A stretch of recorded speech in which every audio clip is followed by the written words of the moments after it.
الحمد لله والصلاة والسلام على رسول الله صلى الله على محمد وعلى آله الطيبين الطاهرين وصحابته أجمعين. الآن أنا جالس في المدينة المنورة بفضل الله عز وجل. سبحان الله والحمد لله ولا إله إلا الله والله أكبر، ولا حول ولا قوة إلا بالله العلي العظيم، وإنا لله وإنا إليه راجعون. هنا مرقد النبي محمد صلى الله عليه وسلم، القبر النوراني الكبير.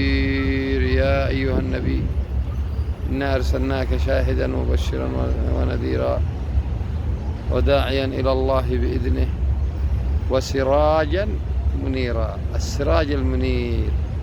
ما سميت المدينة المنورة إلا عندما دخلها نور محمد صلى الله عليه وآله وسلم. هذه هي المدينة يا أحبابي. أسأل من الله العظيم لكل مسلم لم يزور أو إن كان لم يوفق لزيارة المدينة والكعبة الشريفة أن يوفقه الله لزيارة بيته الحرام وزيارة المدينة المنورة بإذن الله وعظمة الله وقدرة الله وعزة الله وجلال الله. قولوا يا رب يا كريم يا كريم يا كريم. والسلام عليكم ورحمة الله تعالى وبركاته.